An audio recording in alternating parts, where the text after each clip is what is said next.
Call to order the Town of Atherton joint meeting with the City Council, Audit and Finance Committee, May 1st. Can we have the roll call, Anthony? Yes, Councilmember DeBolia. Yep. Councilmember Holland. Here. Councilmember Whitmer. Vice Mayor Lewis. Here. Hawkins. Here. And I'll look for the record that we have Audit and Finance Commissioner, Committee Member Tom Horvath. That's it. Okay. All right, so I guess we're going to start with public comment. So as a special meeting, public comments are limited to items that are on the agenda. Speaker time is limited to 3 minutes. Speakers may also speak when the item comes up on the agenda during the meeting. Do we have any public comments in the room? Any online, Anthony? No. Okay, so let's dive right into it.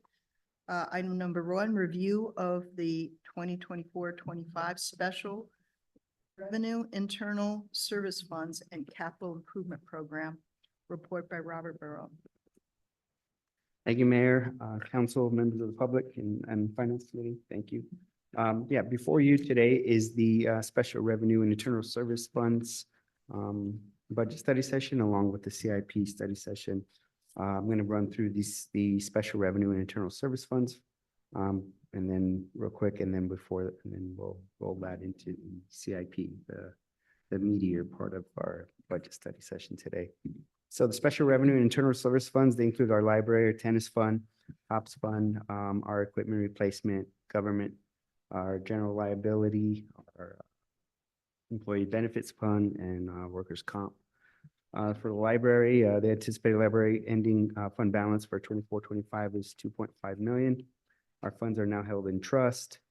For 24-25, we expect expenditures of 650,000, and that includes for operations, utilities, maintenance costs of about 350,000, and then the rest for development of spaces, and that includes for chairs, umbrellas, different things that we would see for the library for expenditure wise. Moving on to the equipment replacement fund, that's our fund that is used for the replacement of our large assets, mainly our vehicles, generators, or anything for that matter. So the department allocation of revenues of totals 431,000 and expenditures of 724,000. The largest of this expenditure is a 659,000 charge into the fund, which includes 190,000 for 2 Tahoe patrol vehicles and 461,000 in PD supplemental items. The biggest item of that 461,000 is for the replacement of police department hand portable radios of 420,000. The remaining 60,000 of the items include the what was in your staff report, red dot pistols for remaining red dot pistols for sworn staff, drug detection mobile test system, equipment installation for the bike storage garage and evidence room of 20,000, and then a property and evidence audit contract for 17,000. So majority of that's all within the equipment replacement fund. The workers' compensation fund, we have charges of 69,000. We have expenses of 458,000 in the fund. Majority of that is due to assessment increased from 141,000 to 188,000 for the upcoming fiscal year. The town has a negative equity of 191,000, and the town needs to make a replenishment of about 263,000 towards our equity reserve requirement, and that will be coming out of the workers' compensation fund. There's enough reserves in the workers' compensation fund for the equity replacement and our current reserve claims. So that's total ending balance of 1.5 million. Our general liability fund, it's our internal fund for the liability and property losses claims for their town. The charges to the departments are 615,000 against expenses of 714,000 for total liability and employment practice coverage.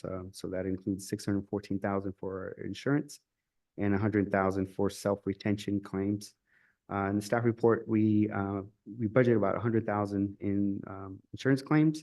Our SRR is 25,000 each. So we anticipate probably about 2 cases per year. It doesn't mean that we are going to have that, but we budget that in the fund. And then the last fund is the employee benefits fund. That's our various departments, charges for employment, retirement, and healthcare benefits. It includes the former pay-as-you-go retiree healthcare. Revenue of the fund is 413,000 to expenditures of 345,000. It includes 250,000 is the employee benefits fund expense for accruals for sick time, vacation, and for that matter. 15,000 towards unemployment insurance budget expense. So any claims will be coming out of this fund. And then also the tennis fund. Sorry about that. We have the tennis fund. We have expenses of 58,000 to it's 57,000 to revenue of 58,000. We have tennis keys and we have the contract with Player Capital. This fiscal year, we increased their revenue to the fund about to 50,000. And so that, again, the tennis fund is 58,000 in revenue, to 57,000 in expenditures. And we, in the staff report, discussed about the pilot program for the pickleball capabilities. We set that up and we'll be monitoring that during the next 6 months to see if we should make permanent enhancements at the tennis site. And that concludes that portion of the staff report for the internal and special revenue funds, if you have any questions on that. I had a question. The general liability fund, how do you allocate the expenses to the department? It's all allocated through the interdepartment fund. Interdepartment, Department 30. It's just a blanket allocation from the general fund to the general liability fund. So it's not to individual departments, it's just to that one department. Gotcha. And on the employment benefits fund, the last actual financials I have in at fiscal 23, but at that time, you had cash of about $1.4 million, even though the liabilities were like 400,000 less than that. Two things, like why would you have cash greater than your liabilities in one of these funds? And then maybe the broader question is, why do you have these funds? Why do you have this internal allocation to an employee benefits fund for stuff like vacation and holidays? It just seems like it's sort of an accounting nightmare, an awful lot of entries, and all nonprofit and profit corporations that I know of would never set aside cash for these kind of liabilities. That only would actually happen if the company or the town went out of business. And it's for that matter, it's to account for compensated absences for the town employees. If the town were to cease, we would still owe whatever we had on the books, vacation, comp time. Also, GASB. Right, a requirement that we have to report it, Mhm. not to set aside cash to cover it. Oh, the cash in the fund actually got in there because before we had the PARS Trust Fund, there was an amount that we were allocating towards this fund prior to the change of the rules in 2017. But it was to account for that, but also because we have the liabilities. We have about $1 million in compensated absences liabilities, and we have about $1 million in cash. So that's the reason why we have the accumulation in that fund to keep it separate. If we don't have that fund, it would all be part of the general fund. We'd have to account for it within the general. Yeah, fund. it'd be a liability to the general fund. Right. You wouldn't have to set aside cash. Can I ask a question? Maybe are you saying, why don't we have it in some kind of a savings account or CD or other kind Well, of I interest think bearing you account? do, but Instead of just sitting in the bank, it's like, Wells Fargo?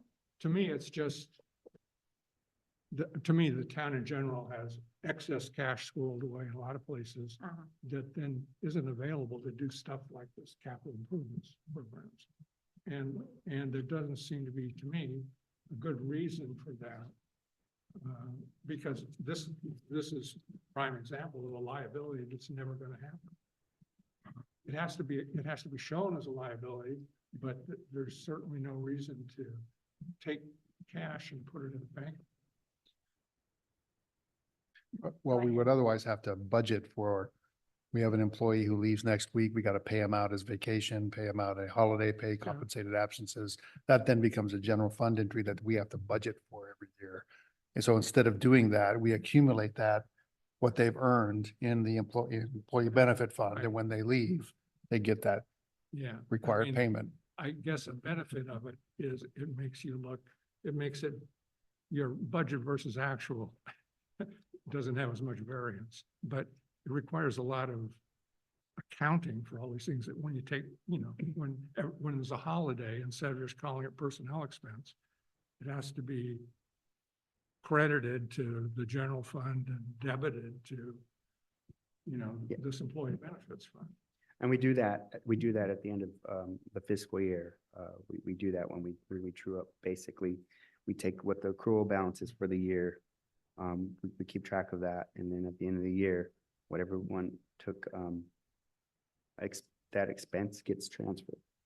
But then would would it be permissible to have this fund, if that's the way you want to do it, but just have a deficit in the fund, not covered by cash? Well, then we'd have a Yeah. liability on our audited financial statements. We'd have Yeah, to of account for. course. Yeah. But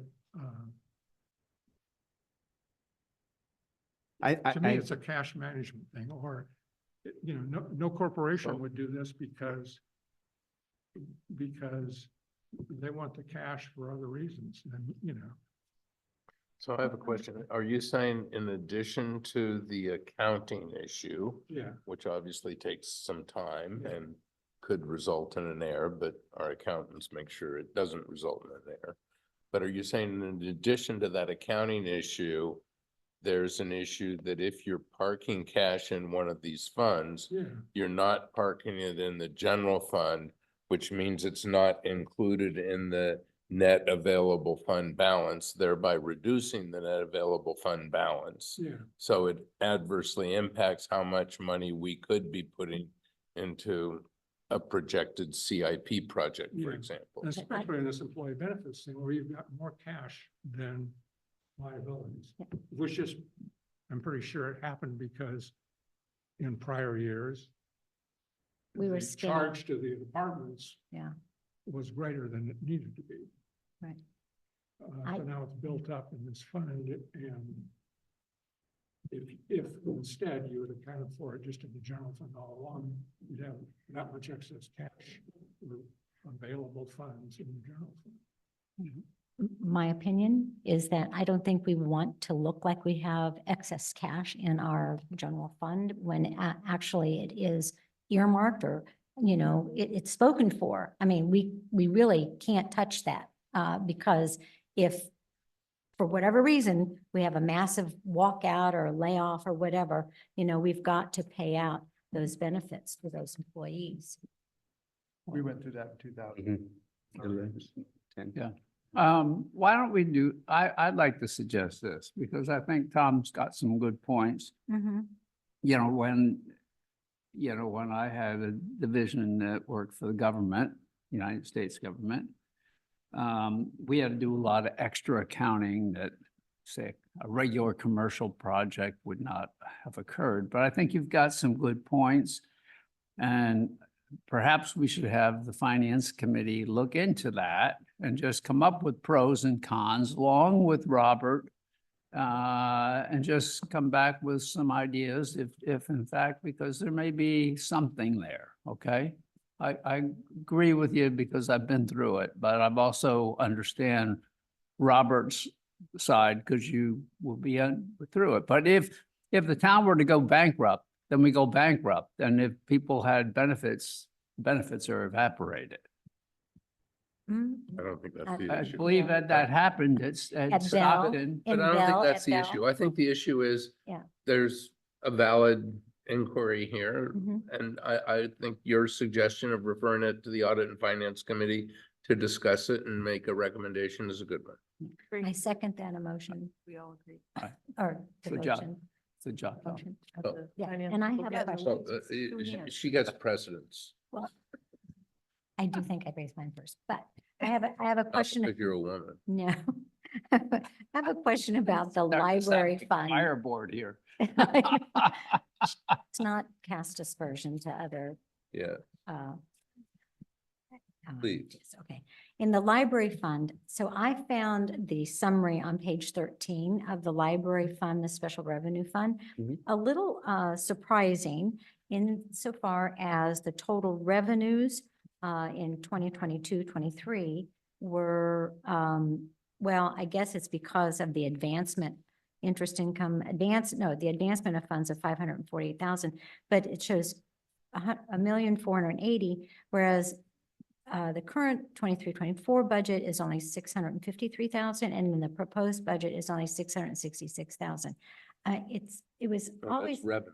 that's revenue, yeah. So I've always felt that, doesn't that seem low to you? It is low, and the reason why it's low is because we still have to pay back that advancement. And we still owe 2.5 million of the 5.5 million that we received in advancement. Shouldn't we show that? Yeah. Why isn't that shown? Because this is our portion of. This is what they the give payback. us. Correct. But I'd like to see the total nut, and then we're, paying back what we owe. And I know that they did that, but it just, because I'm looking down here where it says, other contract services of, what is it? 300,000? Other supplies, No, materials, that's the materials is 300,000. that, And the other contract services are 90,000. Hmm. So is that salaries? no, the 300,000, is 100,000 is for, set aside for any cosmetic that we want to do, furniture, canopies, anything that we The want. 300,000. Yeah, Yeah, that's part of that's, okay, Yeah. okay. And then, let's see.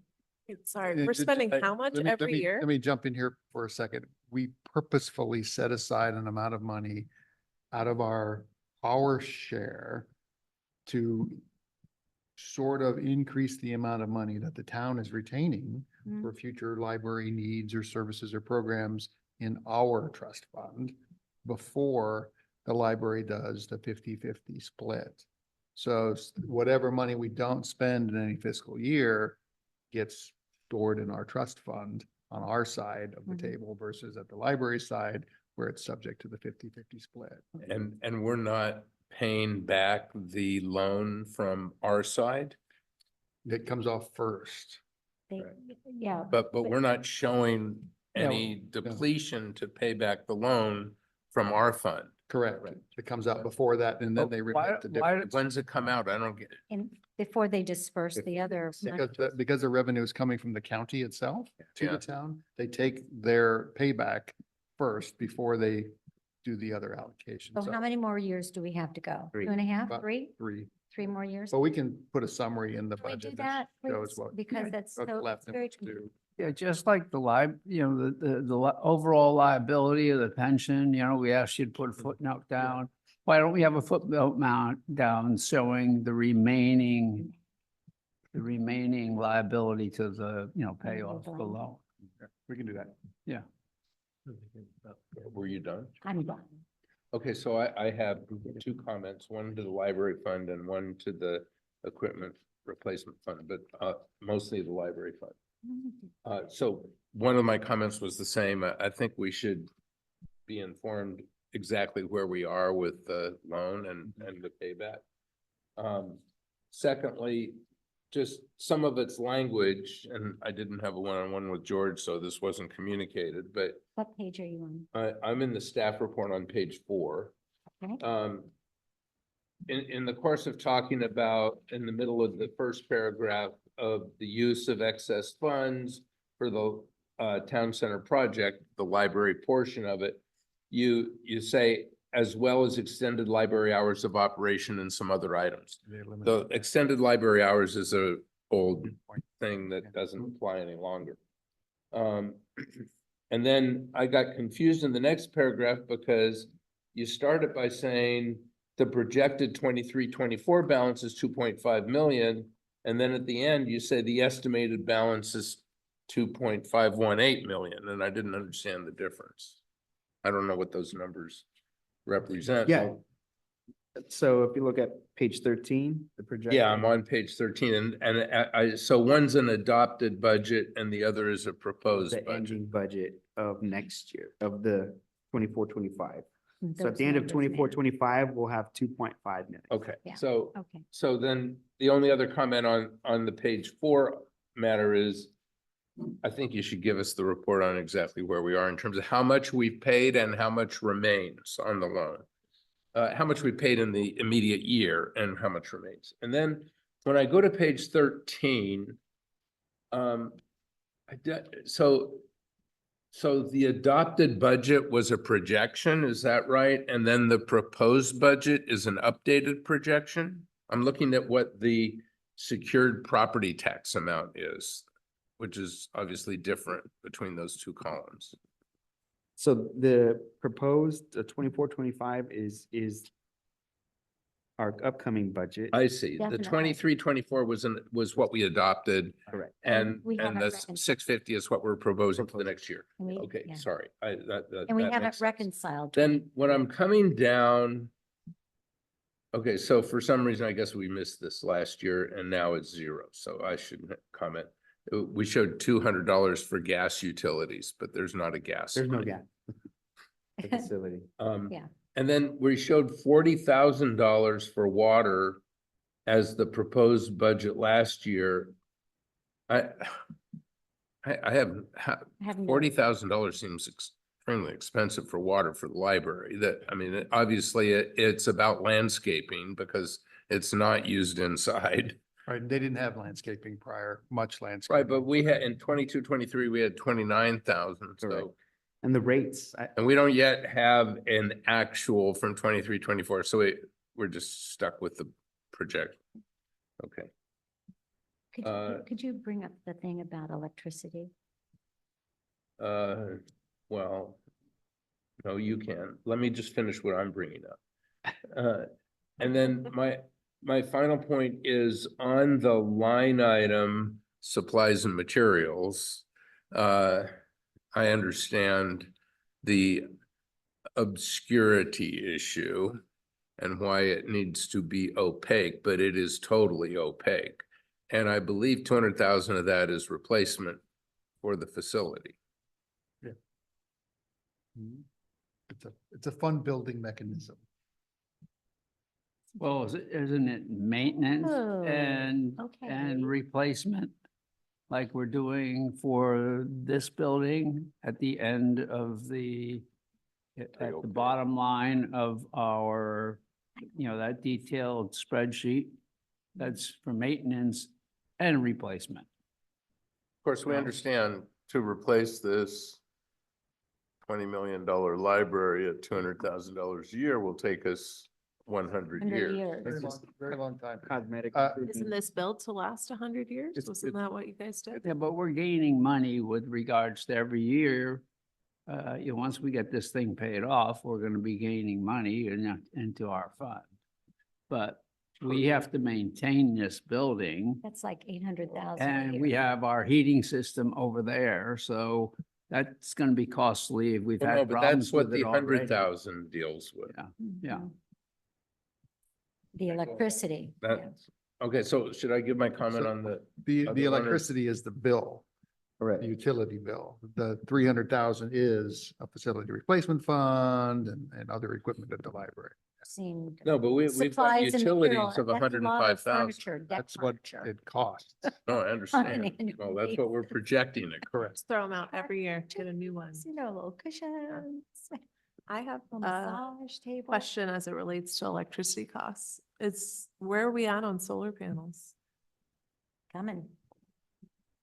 That should offset it a bit. One of these days. Day, One day. We have a power purchase agreement that we entered into with Peninsula Clean Energy. 2 years. Peninsula Clean Energy's contractor has had some financial difficulties. And I believe in the last couple of weeks, they've contracted with a new contractor to take over the work. And so we are We've been working with Peninsula Clean Energy. We believe that will be one of the first sites when they get that contractor on board. We've done a walkthrough of this facility with that contractor as they were looking to enter into the agreement with PCE.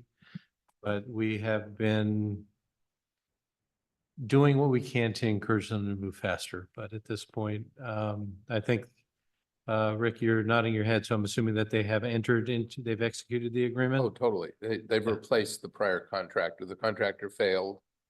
And that was a problem. The contractor that they're contracting with is a contractor that they put to a much larger deal together with, not just for this, but for the next stage. This stage, I don't remember, there were 12 different entities that were participating. The next stage, there's like 40, because they included, they broadened it to include schools. And this contractor is doing all of that. This contractor is quite a bit larger.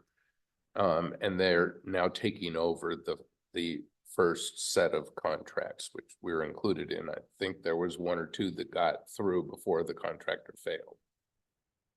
So bad judgment on the first contract. Okay. So maybe this will go down when we get the actuals for And, next and, year. and theoretically, the 105,000 is going to go down Yeah. because it's not going to take that long to get the solar panels up. And once the solar panels up, Exactly. they're not going to provide 100% of the electricity, but they'll provide a very substantial amount. Yeah, and the library is not open at night, so a lot of the solar, I would say more importantly Cool. for us, our town energy bill is gonna go down. yeah. Yeah. Okay. That was the Um, plan all along.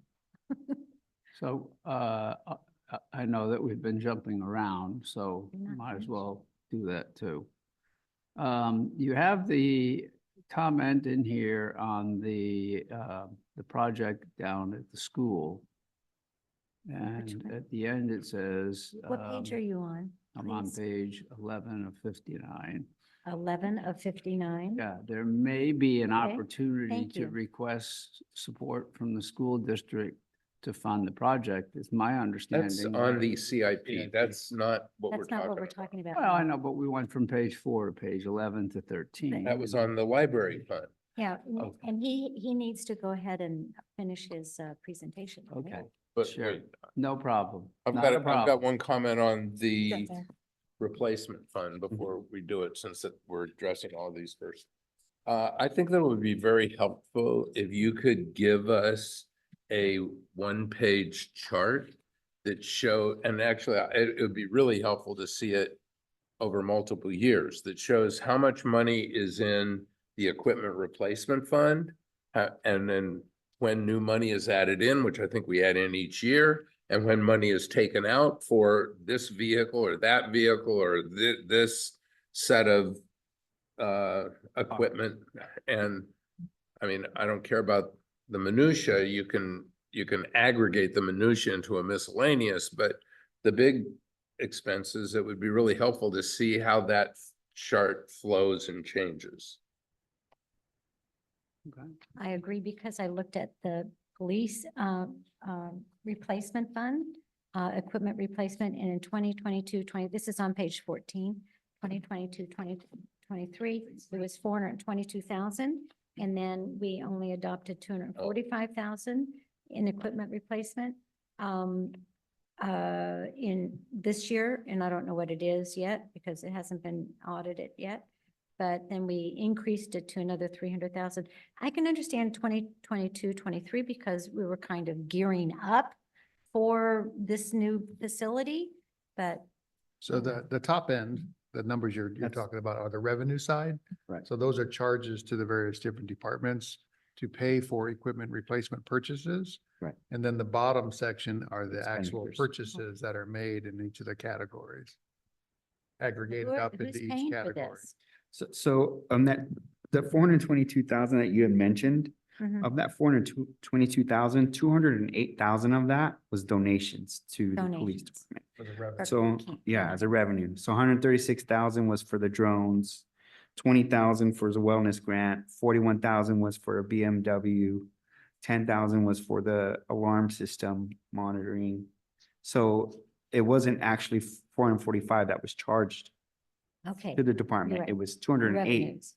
of the 422. I didn't think the police department earned revenues, you know. It's a charge to the department to this fund But for they do future get replacement. They have Tickets. tickets Tickets? and their alarm. Does fee. revenue include internal transfers? Yes, this is the internal. There's Okay. alarm fees. Department, if they have a major asset within their department that qualifies, they are charged for Replacement. that asset over time. So that when the time comes, depreciation basically. Yeah. So when the time comes to replace it, there's money in the equipment replacement fund to buy it. Okay. And it takes away the burden from the general fund. Right. These funds take the burden away from the general fund. So we're not, and so the general fund's not just all of a sudden having a Yeah. $400,000 up and down each year because we got to buy two vehicles. Or one vehicle, we're saving over time in the equipment replacement fund to make the purchase.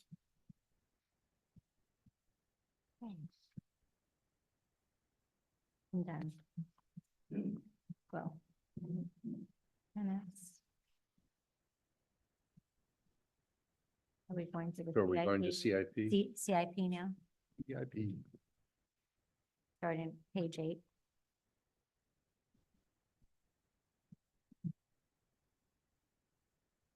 We was gonna share that spreadsheet. And for the benefit of those that haven't gone through this a couple of times, we're gonna try and have a little education on how the spreadsheet works first. And then we'll start into some of the detail. So we're just gonna go to the spreadsheet? Do you want me to give any highlights in advance? Why don't we go through the education of the spreadsheet first, how that works, and then we'll start on the Well, projects I themselves. pointed out I had questions on the words. Yeah, me Yeah. too. So I think we should do the words first and then look at the spreadsheet, if you don't mind. Okay, that's fine. So I agree. on this school district potentially funding it, my understanding from discussions that they were, because, they built a building in a floodplain and, part of the project we're going to take responsibility for through a grant that we're getting, but I didn't understand the words. It says there may be an opportunity to request support from the school fund. If they aren't going to fund it, then I'm not so sure what we're going to do. We're just going to go ahead and do it anyway, or what? I'll take the political side of that.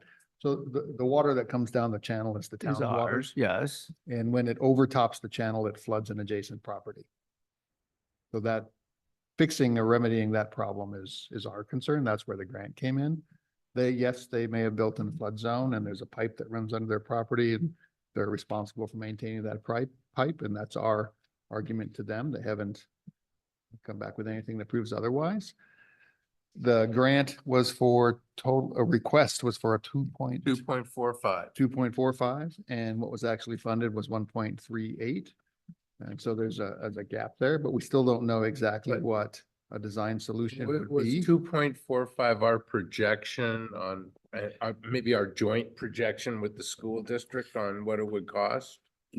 We kind of threw a number out to figure, just an estimate of what we think putting in an additional capacity under the roadway with some detention on the school property.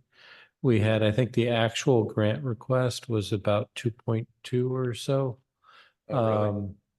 And then the grant we got was, as we said, 1.38. 1.38. So we know Oh, with 2.25. what we were planning to spend and the 1.38, it's not going to be enough. And so it's appropriate that we ask for our partner Mhm. to contribute funds. Absolutely. Yeah, and it's a shame because our partner balked at putting the retention pond there, and now they are asking us to put a retention pond in. A retention facility. We had $13 million to do that, and then it didn't happen. And so That was our water treatment. water treatment Yes. plant, which also did the initial retention, and we felt that it was going to help stop the downstream flooding. because it'd be essentially a catch and release some of the water when it's not heavily flowing. But, you know, hey, it's water under the bridge, but it's just, it kind of sticks under, I didn't mean it that way, but hopefully it's under the bridge. Under the school. But, yeah, and then, you know, there's a question, I understand, George, you say, well, it's our water, but it's not all our water. Some of it, a lot of it comes over from Woodside. And so it's their water too. And so, look, we got to do what we got to do, but maybe we should ask Woodside for some funding as well, since I believe their kids may actually go, those kids there may be eligible to go to Los Lamitas. I'm not sure. But at the same time, I think that really the school made some bad decisions that I think that they should be kicking something in. That's my 2 cents. I have a question And about- that's our intent, is to go back to them with an ask for some additional funding, depending on what the cost of a solution. Reminding them of the history. The Well, we mayor and I probably did that should- today. We should probably have a proposal on how we propose to split it. I mean, maybe we split it 50-50. Well, the additional, you mean, or? Yeah. Yeah, yeah, when we get that, We we can't got, take credit for the money the federal government's giving us. Well, we can. We can because we wrote the grant. No, but they We gotta totally identify a supported the solution. grant also. yeah, and we got to identify a solution I have- first, then we're working with them to do that. Stacy? I have some process questions about this as it relates to budgeting right now. So we have this desire to ask for money. We also are planning on doing this project. So how do we ask for money and how do you recommend we budget for it today? Like, do we just budget for, we're paying for it and then like they kick in? So and we make there's a money? couple of aspects. So first, we have to actually secure the grant. So Congresswoman Eshoo supported it. There's an allocation through the Appropriations Committee, but that money trickles down through FEMA. So we have an application process that we need to go through FEMA, and there's some work that we need to do to actually get the money allocated to us. And so I was talking with George earlier, we actually need the help of the school district to help us do that part. Once we get that allocation, there's going to be a timeline to actually deliver the project. And so we need to have money in our pocket to design the solution and come up with what those costs are. And most of these grants actually are reimbursement grants. So we're actually, once we figure out the solution, design it, and we come to an agreement on funding, there's expenditures that happen before the money actually comes to us. How quickly does that money usually show up, the reimbursement? Is it like a 1 year, Years. 6 years? It depends on how quickly you are expending and seeking that reimbursement. So some grants allow you to progressively bill, others wait till the end. And we don't know yet. Yeah. So I have a really quick question. Is it Sequoia Unified School District or Menlo Park School District? It's Las Lomitas. Lamitas. Oh, the Los Lamitas School District. Yeah. Well, they're not as. Yeah, so You know, just one last comment, because there's a question on the water and things like that. But my understanding is you build a house and you build it in the floodplain, you know it's a floodplain, you get flooded, you get a chance to apply for FEMA relief. There's not, hey, go back to, where the water starts in the Mississippi River or anything like that. Or, hey, it came from your town because, I live in the next town down the way. So, yeah, I understand their claim it's our, but I do think we should just not roll over.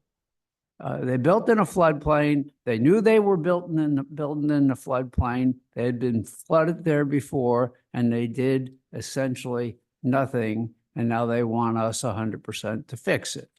And Never that's said wrong. that. Yeah. Our tax dollars, our taxpayers should not have to do that. Thank you to the government for giving us some. But that's my 2 cents on it. We spoke with them today and Yeah. they did do a bunch of drainage in their front parking area. They did some drainage. They were telling us Ah. about Your today. new red- They drained model. into a Do little, we have to a, little so Greek we've thing. been granted 1.38 million. Hasn't been received, but it's been granted. Um, Is there a matching component to that? Yes. Yes. What is it? The matching component is a minimum of 25% of the aggregate project. So it's not 25% of the grant amount. The grant could be up to 75% of the total project cost capped at 1.38. And given that we applied for 2.25 million, does that say our estimated total project cost is 2.25 million? No, that was the grant request. So you go ahead and add on top of So that. is So I think the estimate was matching over amount 3. 1/3 of 2.25 million? And that would be 25% of the total. Something like that, yeah. So how much are we talking? Well, I would say then for our budget, I mean, if what you just said is right, that the 2.25 million was estimated to be the grant piece and the matching piece would be 25% of the total, Mhm. then that would be 1/3 of 2.25 million based on that assessment. I think that when we were putting together our numbers, we had a bit more on our side because we just wanted to, I'm gonna say, we have project management expenses. And the hope was the majority of that money would go towards design, towards construction rather than the design aspect. So I don't remember exactly what that dollar amount is, but I can pull that up. But it is budgeted. Our match is budgeted. Our match is budgeted in our CIP. Okay, well, we should obviously know what we think the matching amount Mhm. is. And it sounds like since the government has given us 1.38 million of 2.25 million, that the match, that the total project is gonna cost more than the government allocation plus the matching amount. So the match amount was 725,000, and that's what's been budgeted. Okay. And is the match amount, No, they've granted it. It No. hasn't been received. No, it's been allocated at the federal level. Right. The actual grant hasn't been processed through FEMA yet. We have work to do to get I that. see. Okay. Okay, but they've approved at some level that there's this dollar that we can Yeah. apply for. Is it And I'm reasonable? just trying to think about on the budget issue that Stacy raised. I would say what would make sense for us is to approve in our budget the 725,000, if that's right, and that we should inform Los Lomitas that our projected total cost is 725,000 plus 2.25 million, which I guess is 3 million. about $3 million. 3.2. And that we need them to look at making up the difference. And we'll obviously be negotiating, but We started that conversation today with them, and we're looking to have regular meetings on this project. Yeah. They'll be engaged. And are you gonna, they want. are you gonna talk to Woodside or no? So the water question we've held before at this council level. Yeah, I know, but go back to it because they should understand the ramifications of what we got. And we've had the conversation around asking upstream agencies for money. And the feedback was if the upstream agencies are asked for money, the downstream agencies are gonna come asking us for money. And we flood portions of the county and Redwood City, and we're not being asked for money by them, and they will ask if we open that door. Robert, one of the questions that came up today was the possibility of seeking green infrastructure grants to help supplement some of this money. Is that something that's reasonably feasible? Would it qualify as green infrastructure because you're retaining water? You mean on-site retention as green infrastructure? Maybe. Or any part of the funding that's required for the whole project? Because right now it's not defined exactly what it is from what I heard today. I think we'd have to further define what elements would conceivably qualify, but we would have to find a source that is willing to fund that. And so the funding source that this money is allocated through is a hazard mitigation fund. Okay. Mhm. Because there's a defined hazard that has issues. And so the project is intended to mitigate that hazard. And so that's the pocket of money that's available. We do look and see where pockets of money might be available, but you kind of have to match what that grant is trying to accomplish with what your needs are. And I don't have a problem looking to see if there's something that would help. And we can reach out to the CCAG Stormwater Committee to see if there's anything that might dovetail. I can look into that for you. That'd be great. Okay. I still have a question. So in terms of getting money from other groups, what is that process? Like they have an elected body as well. So who does the negotiating and how does that get, like, are we having a joint meeting or like, how do we battle it out? It starts at the staff level and it starts with identification of the project and those regular meetings. And when we come to an understanding of, okay, here's the gap and here's what the town wants you to pay, it goes to the executive director and I and Robert with the engineer from their side, and it will get kicked up to the electeds to have conversations about it. And we have them separately or is this like a joint session? It's separate and then joint if need be. They came to our council meeting in the past. They had board members who spoke on the drainage project, and that's kind of where the deal fell apart. Well, they wanted us to give them $750,000. Yeah, for a signal. Yeah. To, put the drainage detention project on the property. This is before they did their new construction. And they said, okay, yeah, well, maybe we'll let you, but you pay us. And it was $750,000. Yeah. Yeah. And at the time, that was a long time ago. And so that was really money. That was a lot of money then. It doesn't sound like so much money now. Yeah, and the town had But- other priorities at the time, but Yeah. it does end up eventually at the local electeds, and there could be a subcommittee between the two agencies that talk it through before it goes to the formal boards of each agency. If there's support at the elected level, the project will happen. However, CCAG, regularly has calls for bids, calls for projects. And it's all itemized out, it's all categorized. And so, and Robert's very involved with CCAG from the staff level, and you kind of put forth your little proposal. You kind of have to have your request for proposal almost at the ready because it goes quickly. And then the higher ups at MTC or ABAG or, CCAG, they all kind of analyze it and then, give out grants. Okay. Atherton rarely gets any. Mhm. It's usually South San Francisco. But this is flooding of a public school, so that might play in our favor in terms of Yeah, I mean, getting a priority it for wouldn't being funded. hurt Mhm. to try Yeah. again. Do we have any more questions on this? Because I have a question on a different item, but can I switch over? Is everyone done with I this? had one more, Yeah, go sorry. ahead. So we have the matching funds that we have to do from the federal government. Is that specifically that the town of Atherton has to do those matching funds, or is that also an area where we could be Yes, negotiating? the federal government doesn't care where the money comes from. Just, someone's got to pay at least $750. Can I ask a question on page 11, second paragraph? Can you explain the long-term drainage improvements? So it says something to the fact, design proposal received was significant. So we granted money for this. So this was already, we put money to it. And now it's saying that the proposal received was higher than the available budget.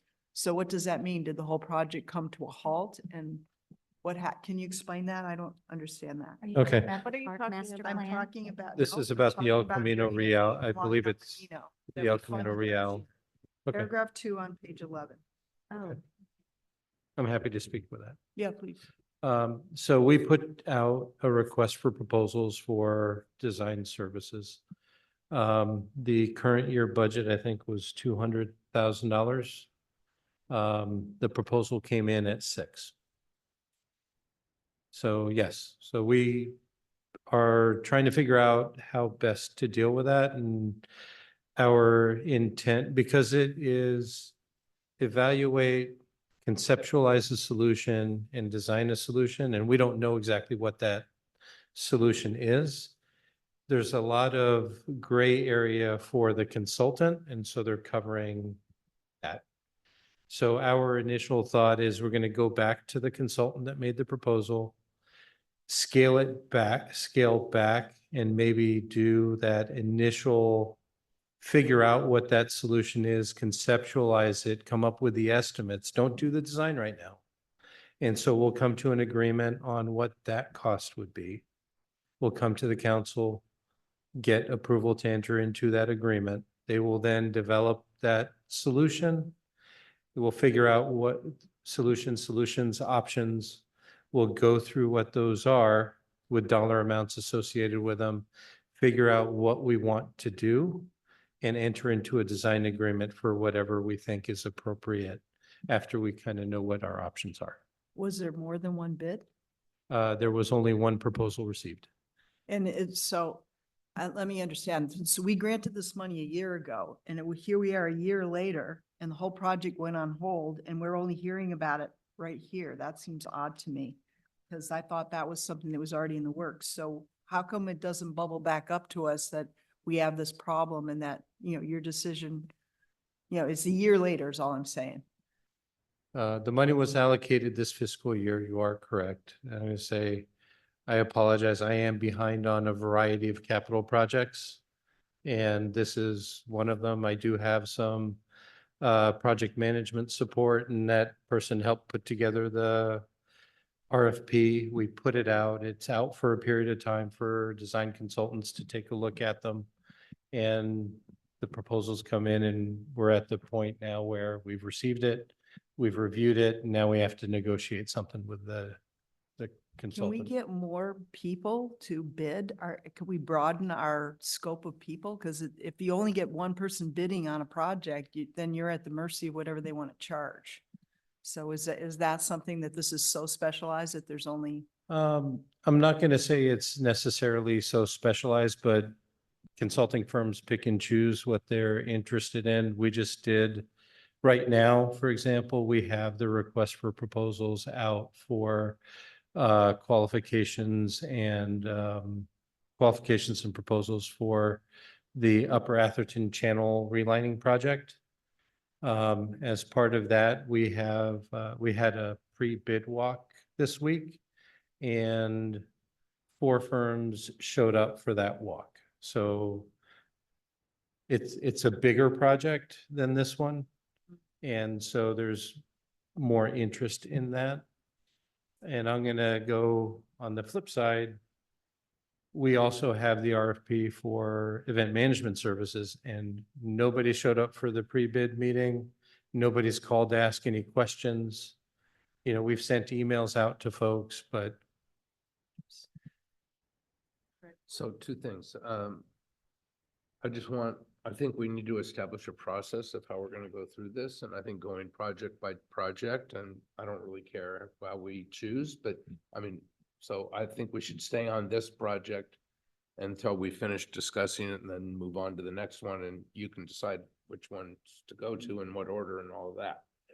But that's my first comment. My second comment is on this project, which is what you said makes sense to me. We put out a bid expecting a response that was dramatically less than the response came in because maybe partly because we weren't clear about what we exactly wanted. And I don't think we really know what we want. The issue on El Camino has been a problem for us for well more than a decade. And now we're going to narrow it down and have them not go as far toward the construction side of what they propose, give more of the conceptual design. I think that makes sense. It obviously means that the project is going to be delayed. And I think the consequence of that is that the 2.75 million that we've targeted to be CIP in the current upcoming fiscal year should be pushed out 1 or 2 years. And we can discuss that when we get into the detail, but I think that's the consequence of this. bummer. Very well said. I think it was about a year ago, the law changed. Your mic's not on. For certain projects, and I don't know if these fall into that, to do design build. Do we look at that and would that be feasible? And do you think it might end up saving some money or no? Is anybody doing those? Design build is. really scary. I'm not aware of many cities doing design bid. I can speak to Design- that a little bit. Design build contracts are governed by statute, and the legislature has only authorized design build for a certain subcategory of projects. Projects that are greater than $1 million, certain solar projects and other types. Otherwise, you have to go through design and competitive bidding separately, and you cannot do design build as one packaged project. So we can't just use design build on, it has to be a specific type of project, and we can't just necessarily use it for anything that we want. Yeah, that was my question. What could we use it on? And, perhaps we should look at that on some projects. Okay, that's all. We can have conversations with the city attorney as to where that might be appropriate. Usually when you try and do that design build project, the scope of the project is really defined and narrowed so that whoever's giving you that design bid proposal knows exactly what they have to deliver to you. Yes, and it's projects that are greater than $1 million, certain types of water infrastructure projects, certain types of wastewater infrastructure projects, solar projects. But again, I'm happy to work with staff on that. Can I ask, what is a design build project? A Okay. design build project is a project that we we essentially have one contractor design and build the project from start to finish.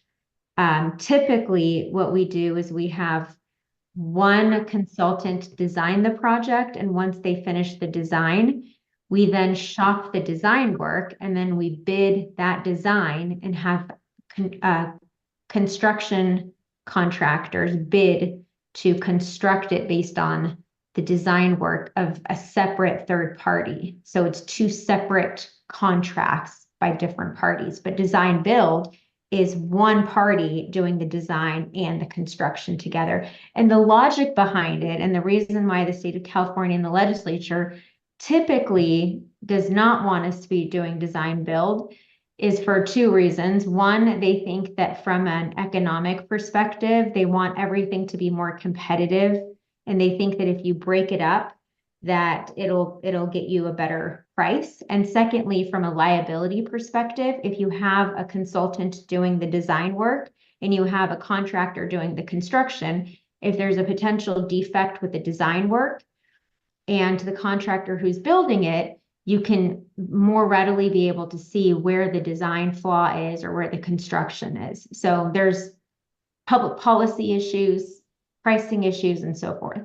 But they And there's did also pass the law that that it could be done. The issue is if you do it, you have to put a lot more effort into your RFP because Absolutely. And it's more time consuming, correct? upfront it is, maybe not downstream, but yeah, okay. I agree. I thank you very Upfront, much. you're exactly right. Upfront, it is a lot more work. And the other comment I was going to make is we talked about design build for this project here, the town center project. And one of the concerns was there was a lot of that upfront work, but also once that was done and the contract is awarded, we sort of lost control of input into the final product. So the contractor has a lot more control over what their design build project looks like at that point than we do. Hmm. So we lost the opportunity for negotiation as part of that. I have one more question on this one. Would this type of project be considered green infrastructure? And is this something we could directly go seek funding for on green infrastructure improvements? Since we don't know exactly what the answer is, I can't say yes or no. Meaning that there could be aspects of the project that are green infrastructure. But considering there is no drainage infrastructure to actually drain the water to, that the release of that water is not going to be a green infrastructure. You could have green infrastructure along the roadway, And that's likely also going to be conceptualized as part of a different project in the capital improvement program that we're going to talk about later. The El Camino Real Gap Closure Project, which is going to envision what the entire stretch of El Camino looks like. But if there's no place for water to go, that's really where our problem is. We can slow water. You can put green infrastructure in to kind of slow and hold some water, but ultimately you need a place for that water to go, whether it's into the Atherton Channel or into Redwood City storm drain system or the county's drainage system. It's just right now, it's not physically connected to an outlet. But both bioswales, all the new bioswales that they're designing are exactly that, but they just spread it out on the side of the road. It basically, We need to. the benefit that we have as opposed to other jurisdictions is we have a lot of pervious shoulders. Mhm. Okay, and so water comes and it flows along the sides of our roadway. It's allowed to infiltrate into the ground.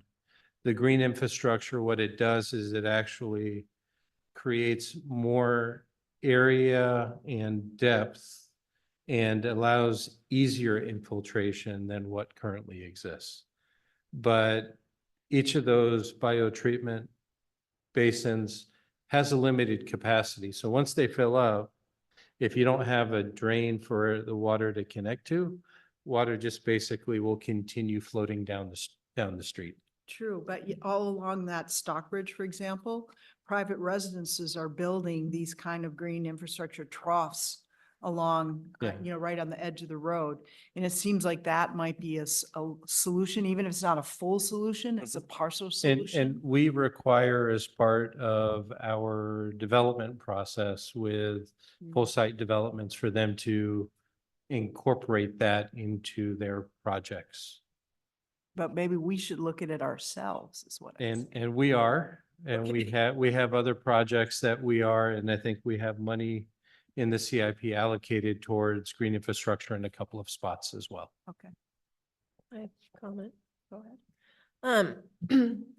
Kind of building on what Rick said, I think having a plan, spending money to build a plan is the right thing that we should do because it's a very complicated question, but I think it should come back to the council before we do design and construction because we have another El Camino project that we're looking at. And I think there's probably economies of scale that we're only ripping up the road once. There's probably, for the residents, do we want to do back-to-back construction projects on that same intersection? Probably not. So we probably want to sync up the inconvenience of construction. There's probably, as we're building the ECR Complete the Streets project, there's going to be green infrastructure that we're already looking at that might be more accessible than putting it on like Stockbridge, that we might have more room on El Camino. So I think having a plan is the right thing to have in our pocket as we look at ECR as a whole for all of the work. So I agree with what you're saying, but I have to stand up for my neighborhood and all the people that I hear from every single day, that this whole project being pushed off another year and just pushing in, since I've lived here for 30 years, these streets have been flooded in certain areas and we have not addressed it. And every year we hear it, and now again it's kicked down. So I guess for me, it flares me, and I have to speak for them to say it's not acceptable that it just gets pushed out another year. It's yeah, but Groundhog Day. I mean, I would. It's Groundhog Day. So I asked George about this in our one-on-one today of like, what is the fastest both of these projects could be? And it's basically a 2-year difference. And so I hear you, I'm close to El Camino dealing with that flooding too. It's a huge problem, but would our neighbors feel the same way? Like if they know there's a plan in place, it's happening in 2 years, are they going to feel differently versus we're going to do something, we're going to spend $2.75 million and then you get a year off and then we're going to do it again and we're going to spend even more of your money? I think that's a discussion we should have once we have the plans. I totally further agree, along. but I'd I'd like to like to make- see us and not have to hold off for a big, huge grand plan to all of it. And instead look at certain areas. There's probably about 6 intersections that flood. maybe we could do a short-term solution on those 6 areas, and then our residents will say, wow, you've done something, as opposed to kicking the can down for many years for a bigger solution. But I do hear you about having construction, over and over again, but on that particular street, we've had that street like totally paved and under construction at least 5 times in the last few years, and none of that addressed any green infrastructure in the process. So it's a problem, and from the residents' perspective, they're maybe not as sympathetic to the grand long-term, nor do they have window to the long-term plans, is what I guess I'm saying. I said all Go that. Through ahead. the mayor, I would just like to say, excuse me. Dueling She through wants the to mayors. rebut me. I do. No, yeah. She but said I it did- nicer than you. I did want to say, We have a I majority hear of what women you're now. saying. I really do hear what you're saying, because I experience at the end of my street flooding also when it rains and rains and rains. And when it rains and rains and rains, a river literally runs in front of my house. And it has for years. I mean, I've lived there almost 20 years. And so it does. But it lasts a day, maybe 2 days, if the rain is raining, and it goes away. It's like its own little bioswale. And, bioswales are great. I really believe in them because they do act as catch basins. Sacred Heart remodeled their space on Emily there, and they put in this huge bioswale along Emily. And it doesn't work. I mean, it rains and rains and it floods because so it's not all the best answer necessarily. I hear what Robert is saying about, the infrastructure. It's got to really kind of think about maybe going somewhere, like maybe into the channel or, into another culvert.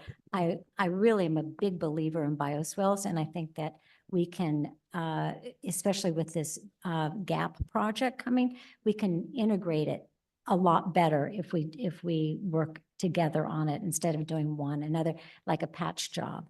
And literally, I hear what you're saying, and I've seen all the flooding all around, but it doesn't last all year. I mean, you're not flooded all year long.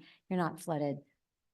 I hear 4 what you're saying, weeks. but Yeah. there's It also goes away. houses with sandbags I- on the, Yeah. year I- round, Look, they sit Anyway, there. so- so That's right. I'll I let had a you say. comment too, by the way. So, I think that we should, well, I don't think this is putting it off at all. I think it's getting the answer to be right. I think we put out a bid, we got a response that was significantly in excess of what we budgeted for, that's for sure. But also significantly in excess of what we really need right now, because we don't really know. We need to get a conceptual level. So we need somebody to look at it more conceptually. And I think we're gonna do that. And we're right in the middle of that. We've got an RFP out, and we're gonna negotiate with the single respondent to that RFP to get it right for our budget. Now, Stacy brought up something that I think is very relevant, that I want to address, which is we're putting real money into this ridiculous Grand Boulevard strategy, which is going to change El Camino Real. The one piece of that strategy that could have a real impact on this is in the course of changing El Camino Real, they have to deal with the drainage issue.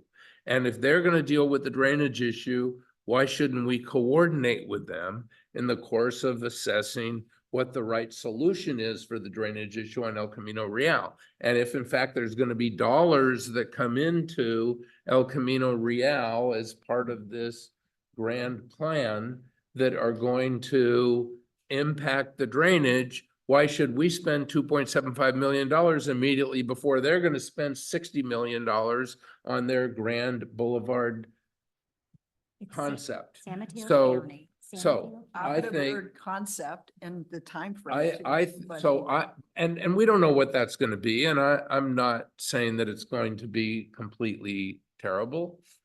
Or maybe I am, but Maybe you are. well, I mean, they're having a lot of problems in Palo Alto right now where they're implementing their grand strategy before they're coming to us.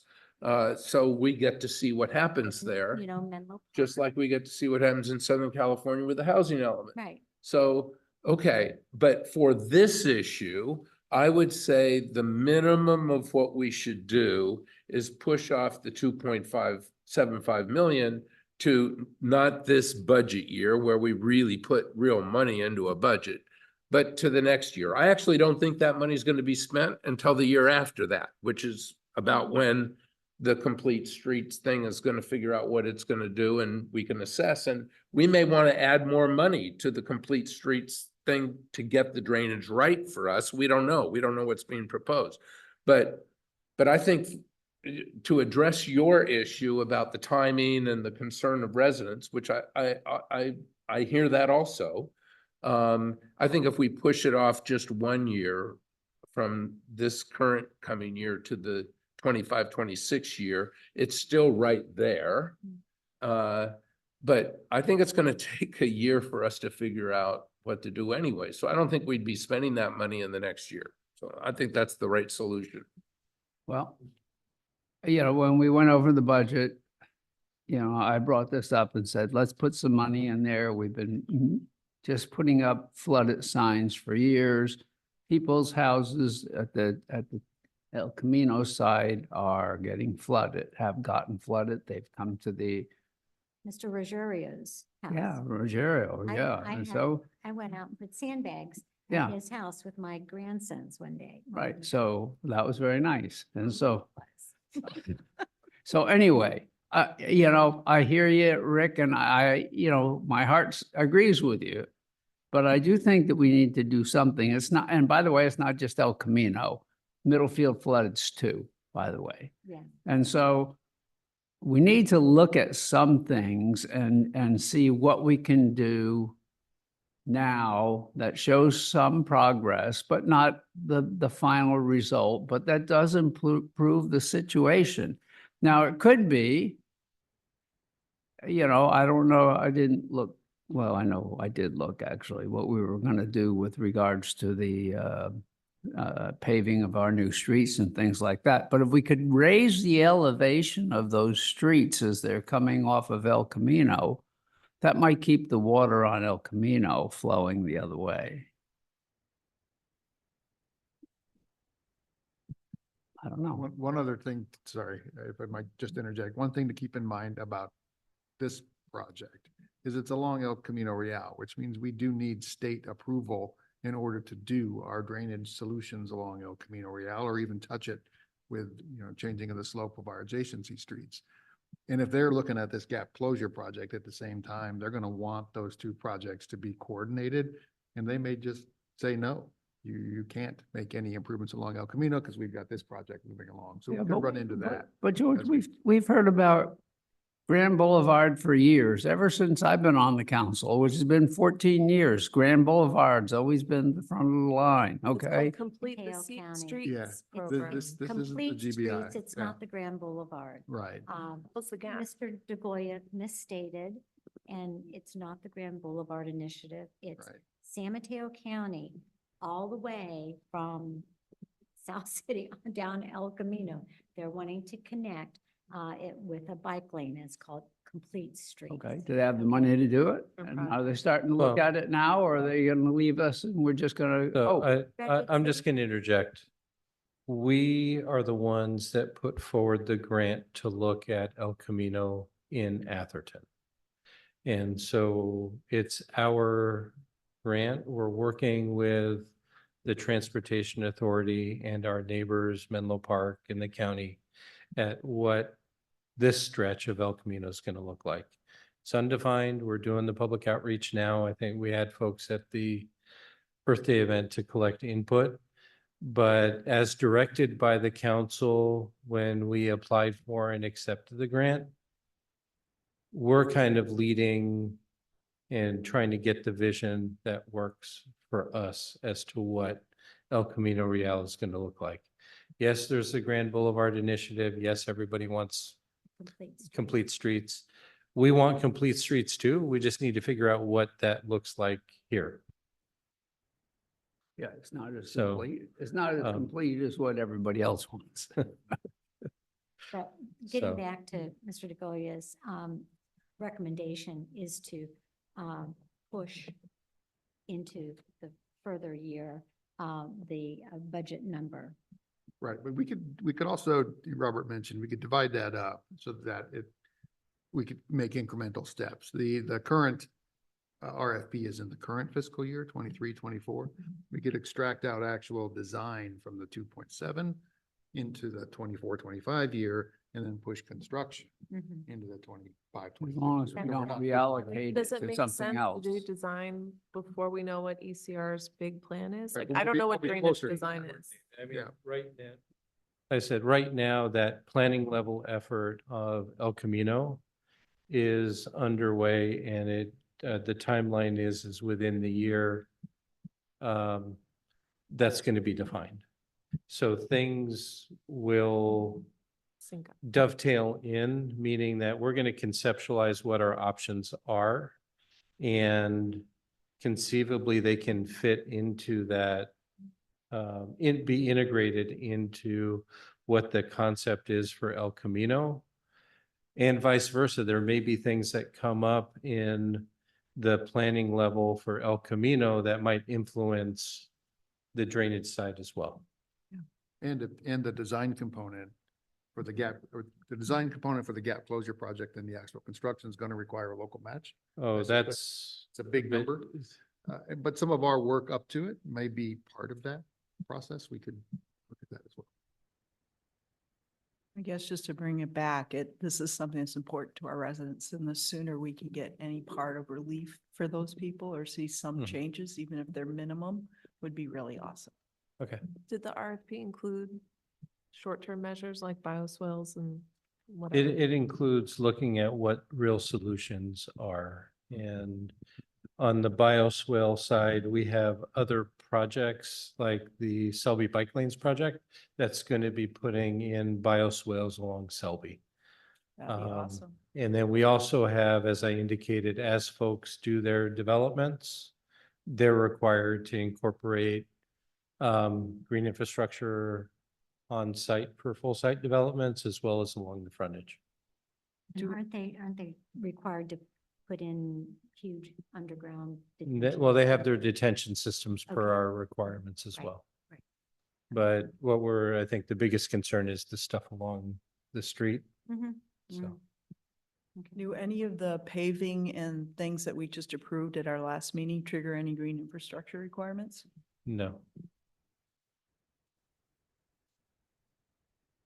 I think we should be careful with our language here when it comes to this drainage on ECR and that we're not kicking it down the road. We're about to spend more than $500,000 making a plan to do a long-term fix, which is this very significant development that I don't think has ever been done. I mean, we spent $200,000, but now we have an RFP and we have to add more money and we're actually going to have a plan, that's a big deal that Big people money, should right. be feeling good about, that we are taking it seriously and we're looking at a real long-term solution is a major step.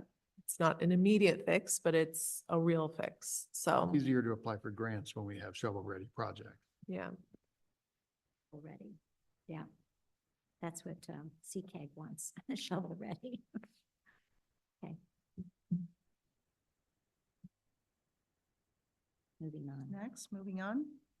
Do we want to just go down? Is there any more on, do we want to just walk through these ones one by one? Well, I've got a Sure, I go ahead. can raise an issue. Sure. So I think there's one issue that I feel particularly concerned with, which is the pedestrian interface with the roadway on Watkins between McCormick and Middlefield. We've talked about this many times. We approved a design in 22-23, and we didn't do anything with that in 23-24. And I think that the current proposal is not to have that funded in 24-25, or No, yeah, it's a different 24-25, Watkins. the current year, but to push it off, and I think that's wrong. I think that we should get that done Okay. in the next year. I think that's a different project. So staff received direction from the council as to the concept along the Watkins between McCormick and Middlefield. We just haven't been able to advance it. The money's in the budget already. To do the whole thing, the I construction money? believe we had money there. I know there's money for the fencing and some money for the actual work. I'm not quite sure if it's enough money for construction, but I think what I need to do is advance the design so that we can get a hardball number for you. The one that we were pushing out was between Station Lane and El Camino. Yeah, I, that one is really. yeah, I'm not important. commenting on, I think that should be discussed separately. I understand that. I'm not commenting on that one. Yeah. I didn't understand that the actual construction on the McCormick to Middlefield solution had been, I think we have Already I funded. think we have 100,000 in the budget for that. well, I don't think 100,000 is In enough. the current, it may not be. And like I said, I need to get the design finalized. I haven't Okay, done but that. it's relevant for CIP because Yeah. I think we should put it in the 24, 24-25 CIP budget. Okay. I, to- Yeah, but I don't think, as Councilmember DeGolia mentioned, it may not be sufficient. But there is money in the current CIP. It may need to be augmented in the 24-25. No, that's CIP. fine. I'm saying supplement it because I don't think 100,000 is gonna solve the curb, the fence and the walkway. And I think we need to do all three. Okay, so when we put this budget together and we were talking about the sidewalks on Watkins, we were talking about crossing, I brought up a very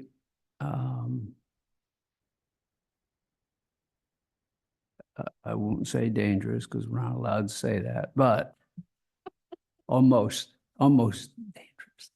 It's another. Yeah, word yeah, for- potentially dangerous, okay? And that's it, you know, as you go out Dinklesfield to Watkins and you cross. Now, a little kid crossing cannot see over the train hump. A little kid on a bike going to Encinal cannot see a car coming over that train hump. And so we need to have a crosswalk there with the flashing lights on the other side of the Which train side? of the train track. So people know, hey, somebody's crossing here and they slow down. And I don't remember the exact words, but I got the impression that we were going to look at it and I know we didn't do anything about it. So I'm going to lay that out again. I mean, you can go out there and look. I know a lot of you do go to the park and walk around, but squat down a little bit and see how well you can see a car, especially one that's got a low profile. And you can't. Even on my bike, I have to go up, you know, to see if a car's coming. And so that is something that needs to be done. There's lots of things that need to be done. Stacy's got, you know, a need for some things too, like cross, there's not a button to push when you're on a bike to go across Atherton Ave. So she doesn't ride her bike here, even though she's a block away. So anyway, but that Dinkelspiel crossing is a big problem and somebody is going to get hurt, I believe. This one, how many accidents have we had? Haven't had any yet, but you know, I can tell Last you when 50 I've come years? out, when I've driven, when we used to be here and we went out that way to go home, there were a lot of times I almost got hit Yeah. pulling out of there in a car. So Down. is this a new project? Down we're here. Proposing we consider to I add brought it to up our- last year and they Okay. said they'd. So it's not in the current. It's. Well, I don't know if it has is or not. been There's It's not. some numbers there. It's not. In the our staff budget. report, it said the Watkins Avenue pedestrian improvement study from Dinklesfield Station Lane to El Camino was pushed to next year pending our bike ped master plan review. Is that, am I summarizing correctly? Yes. I nailed it. I think Bill is right. That part of Watkins is a very, very challenging street to be a pedestrian. Challenging, that's a good And word. thank you. It's not, I think there are not accidents there because people don't use it. And I think when I was running for office, I went door to door there and people were telling me they drove to the park, and that's ridiculous. That's a block. And it's because they don't feel comfortable doing that. And so I think we've identified it as urgent. I would love to understand why we want to wait till the master plan is reviewed before we attack this one. We can look at the intersection. The thing that's really deferred is the whole block. Yeah. And that's pending definition of needs throughout the town, updating the needs throughout the town, helping us prioritize what are more important. And I think that there are a couple of projects that we want to get through that process. Maybe a conceptual of what things will look like, including Atherton Avenue, and this is potentially one of them, as to what a walkway along Watkins. Watkins would look like. With regards to the actual intersection of concern, we can see if we can get that evaluated separately from the walkway.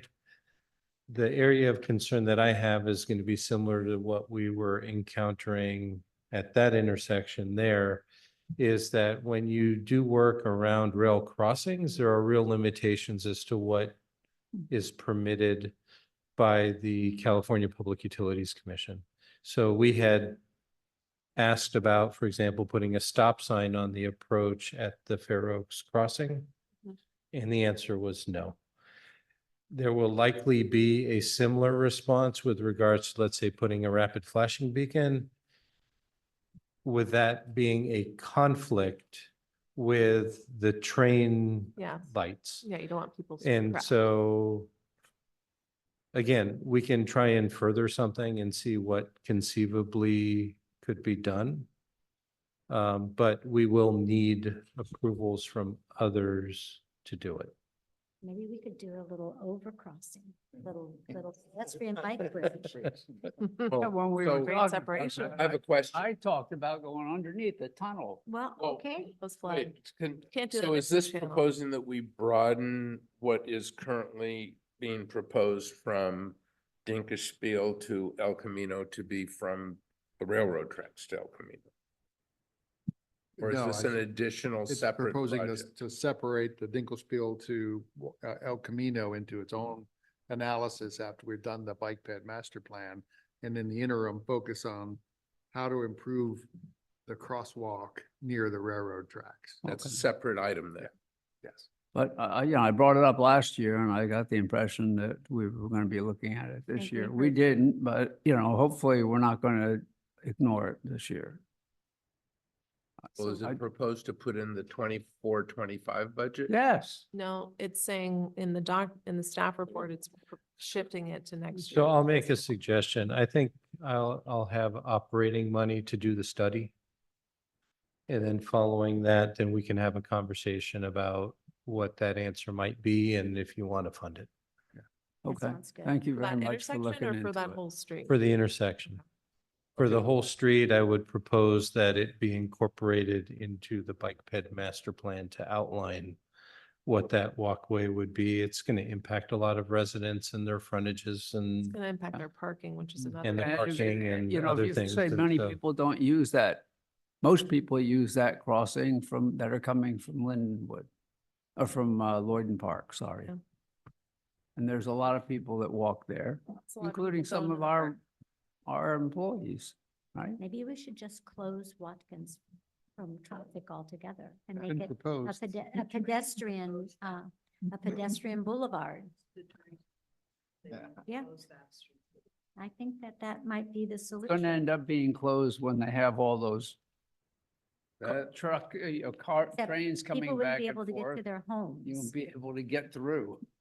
Whatever. I don't think we're going to. So I want to bring up a separate issue. It is proposed here that in the 24-25 CIP budget, we include $250,000 to update the bike ped master plan, which we've previously talked about wanting to do.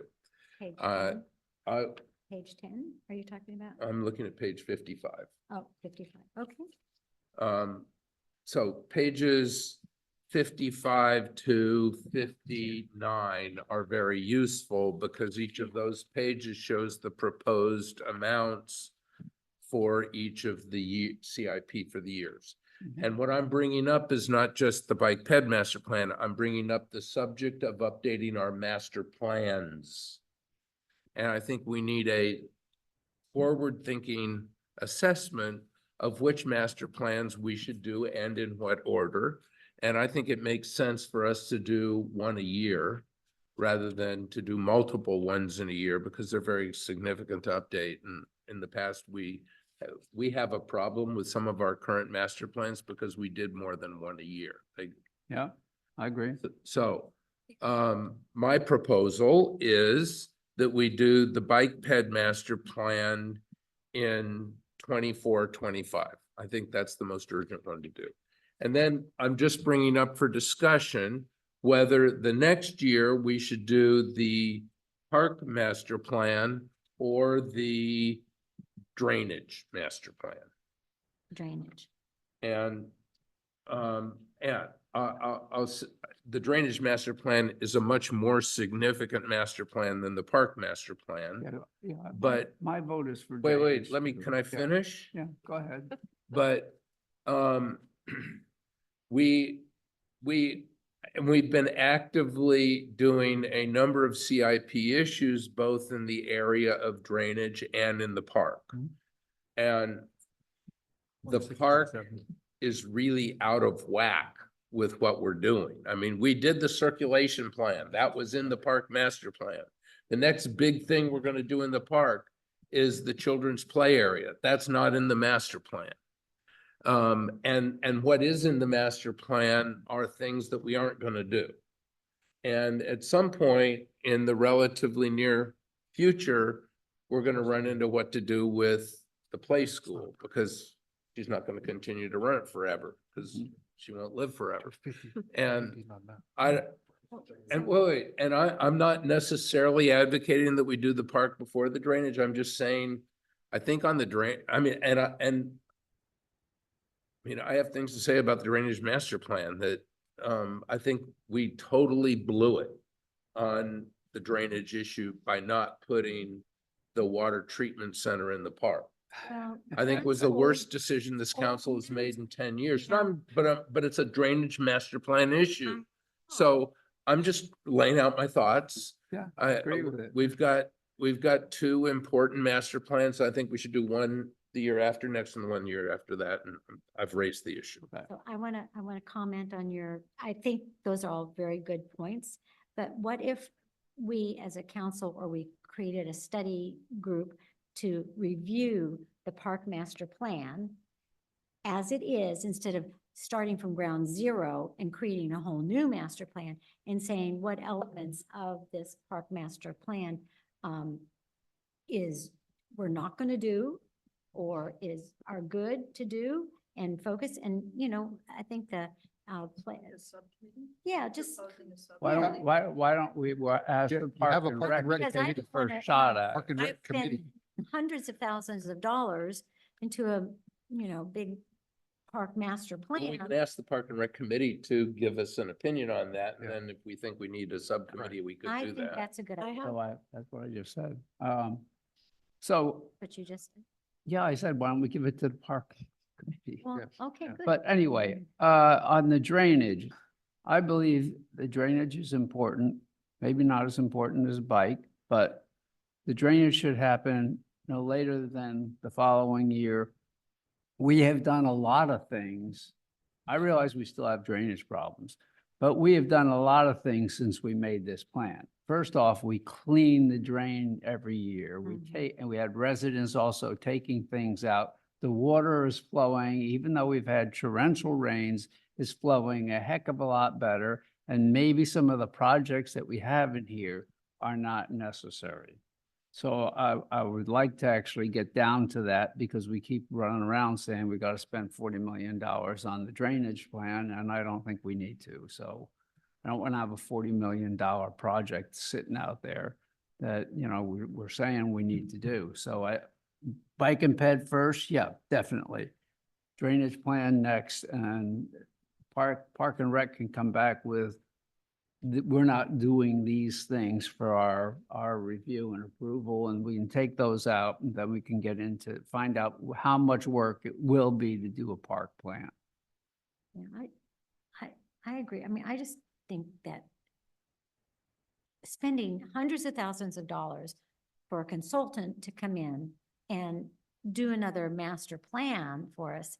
I mean, why don't we take what we've got Yep. and like you Yeah. say, you know, see what we've accomplished, see what we're never gonna do because of one thing or another. So A I agree with consultant will you. give us a dog park back. So the master plan updates are actually refreshes, just like you're talking about. It's not a starting from zero, a new complete plan. It's a take a look at the old plan, evaluate what's been done, what's needed to be done, and then do that refresh of those plans. There is the bike ped one in 24-25. That's the first one. 25-26 has the park master plan refresh in there now at 200,000. And there's a line item number, project number 14 for a drainage master plan to be determined for 250,000. I think that was actually intended to be a drainage master plan update refresh.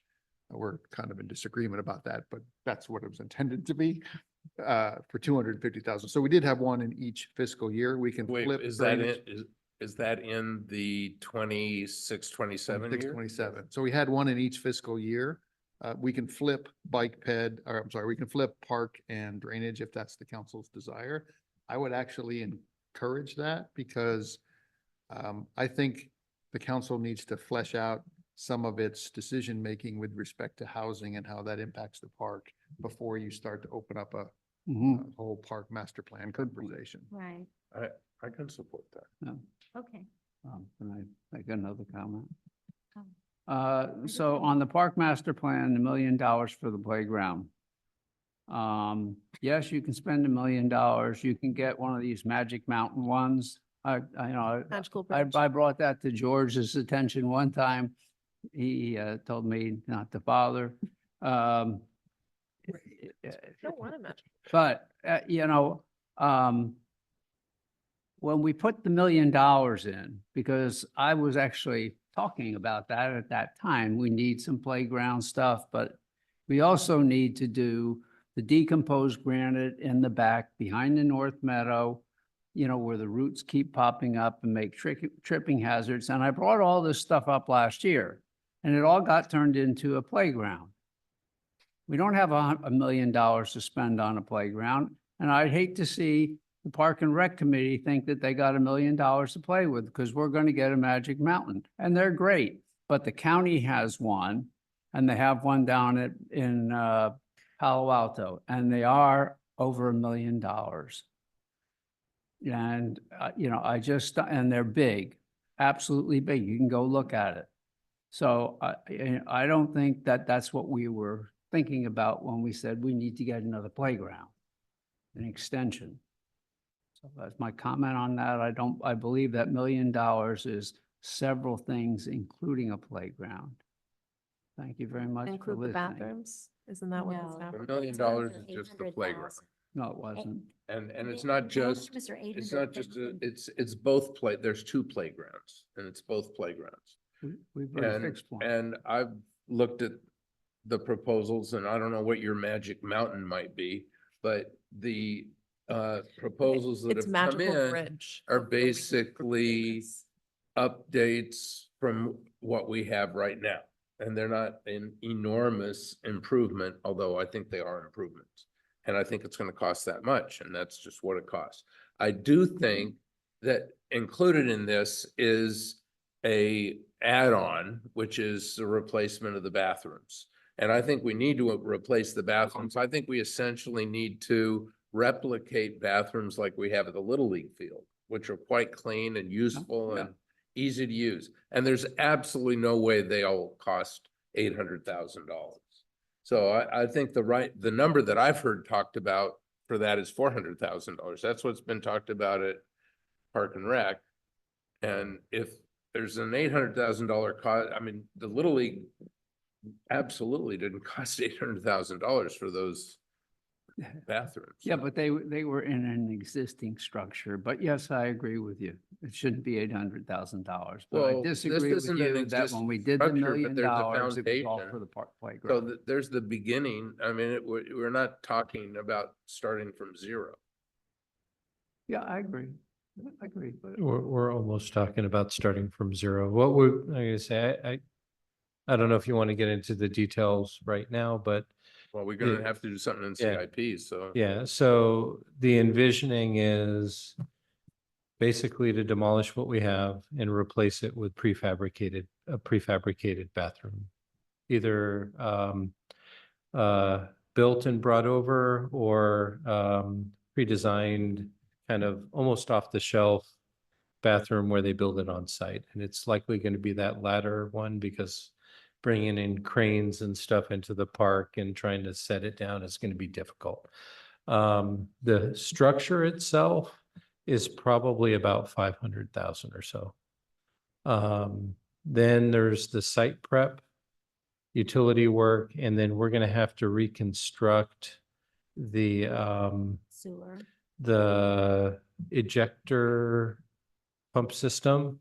So right now, just for sewage flow, the way it works is behind the restrooms, there's a well pit that all of the waste goes into.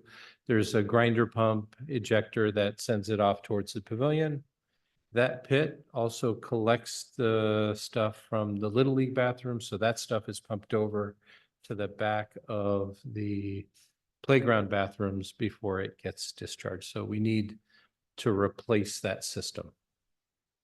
It's a sewage injection pump. Okay, system. so basically your house is connected directly to the sewer Right. and it's gravity flow. I have a right. sewage ejection pump. There you in go. my home. So if you have a basement, you'll have an ejector pump, grinder ejector pump that basically grinds up the stuff and lifts it to get it out to the street.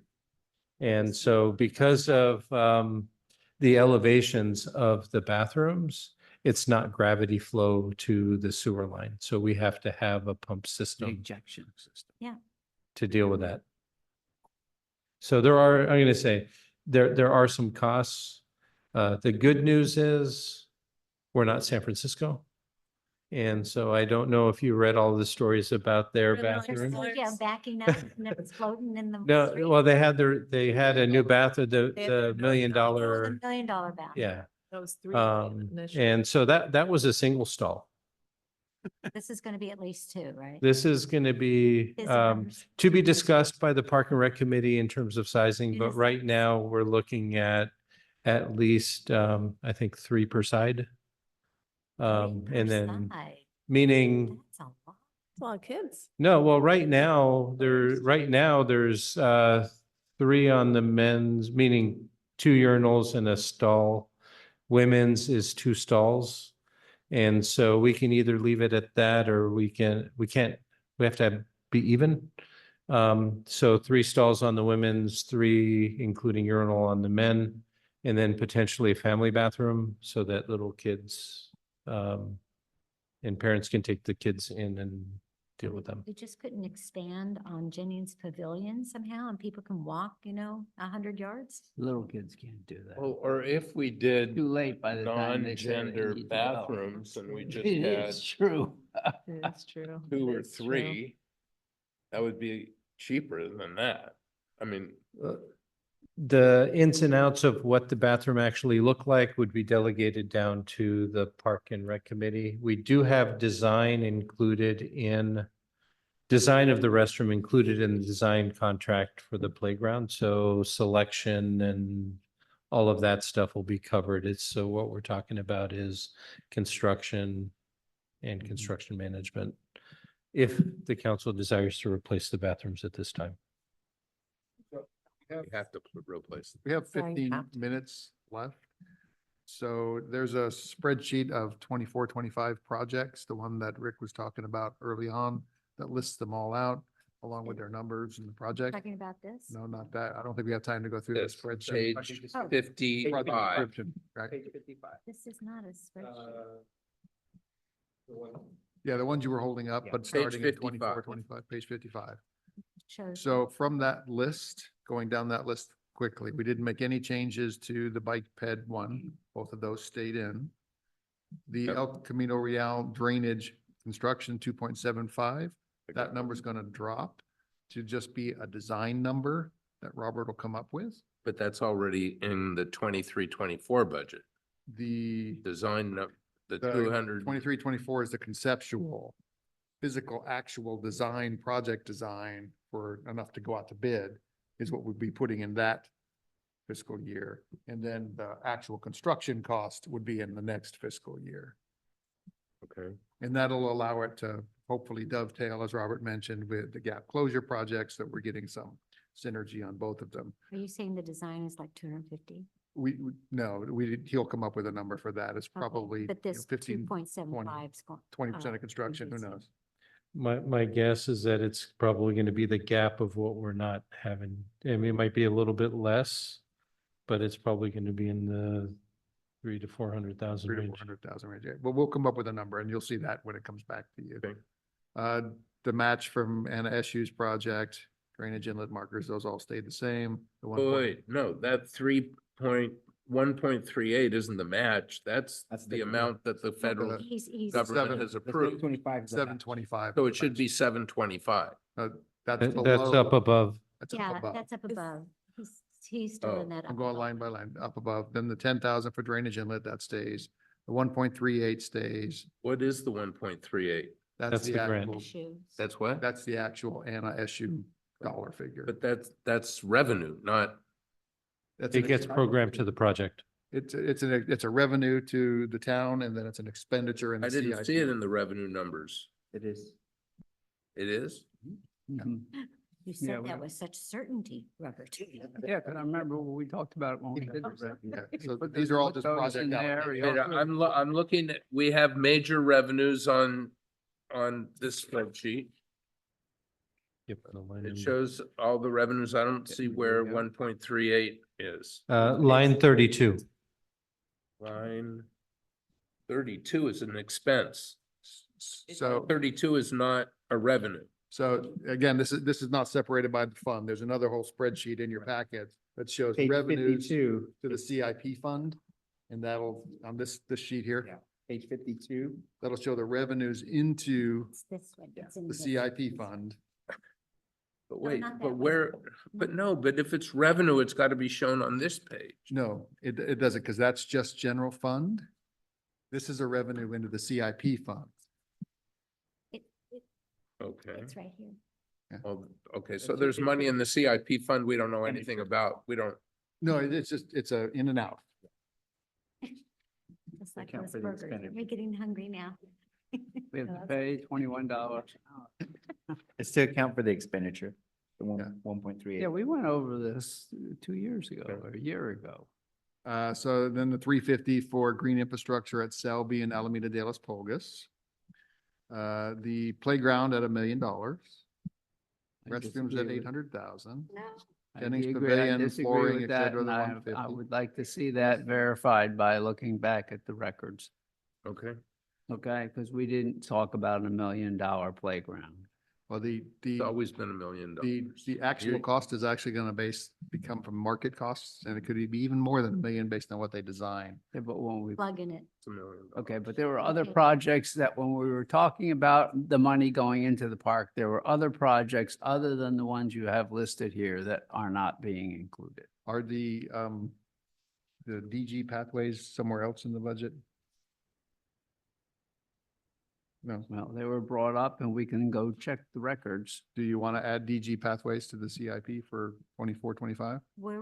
That would be ripping up some of the pathways existing go? ones. Behind the North Meadow where the cement and the asphalt gets pulled up almost annually by the roots and causing a tripping hazard.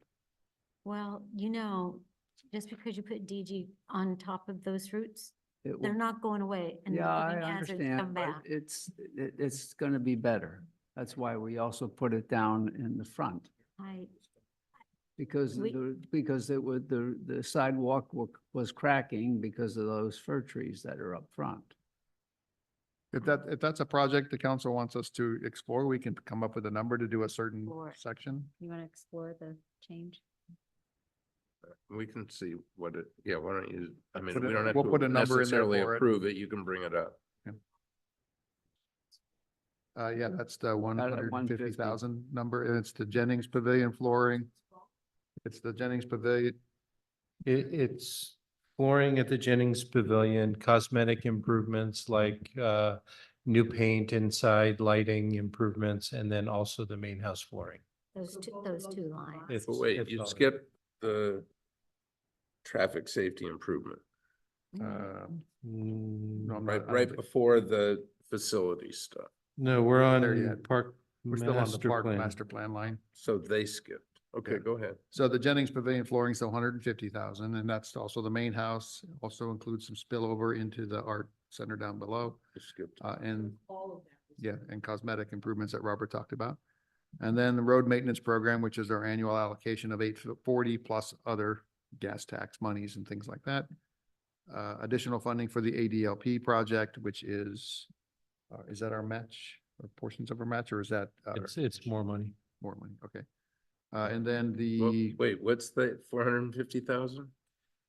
The estimates for doing the Alameda de las Pulgas improvements. That's our match to the $2 In it- million grant or It's in addition to our basic. addition? And match. so that does the light at the pedestrian light at Stockbridge? This pedestrian light at Stockbridge is funded separately. That's already being taken care of. This, It's already been taken care of? it's being taken care of. We have funding for that separate. We funded it last year. We funded it this fiscal year. It's gonna happen. This project is removal of the mid-block crossing between Mills and Camino Lago, intersection improvements and new signal light at Camino Lago Alameda. Intersection. Those are the SU grants. This is the SU grant. So this is additional funds needed to implement that project. and I've got a question about that, and I'll come back to that. Before we finish with the facilities, which is HPP general assessment miscellaneous repairs, 100K, 150 for town center and 250 for facility. Well, wait. Wait a minute, the- what are we making Right. improvements with the town center? Right, I mean, so- you know, it's brand new. Right, so you Yeah, want to but go, there are things that have gone out already that. need There to are. Yeah, so we Yeah. need to have the money just in case. So there are a few just in case things, and there's a couple of items in the staff report that list where this money can go.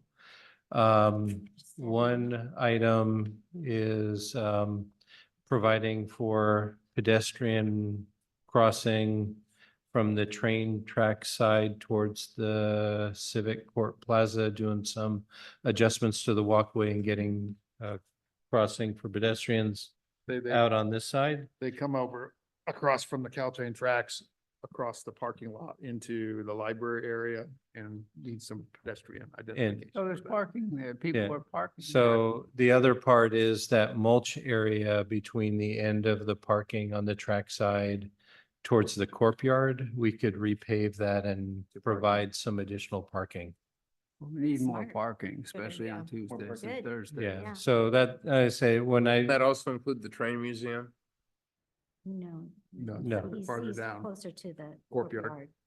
what we're talking about is at this end. No, the 150,000. Does that include the train museum? No, No. that's a separate one, isn't it? Yeah, the train Uh, museum will be a separate allocation. It's in the current fiscal year. You did a budget amendment for that. So you did this. So I want to, that's the total numbers in there and we'll adjust them and you'll see this again. But going back up to the ADLP project, you also funded a conceptual Roundabout. roundabout study. Um, And we don't know how that's going to turn out and what the decision will be. So those numbers may flex for that particular project based on what decision you make with that. When are we getting that? I'm expecting the conceptual layouts in the next week or so. And we expect that the full report will be done by the beginning of June. And what did we think it was going to cost for the light? Do we have that budget? That's budgeted, right? Yeah. Okay. Well, if the roundabout's less expensive than the traffic light, then And we'll that's save great. some money Well, we'll see if it fits if it works. and if it works, what it looks like. And then we'd have to go back to the funding agencies and talk about what that looks like. So I have a comment. I think on the facilities replacement, we contemplated $500,000 a year.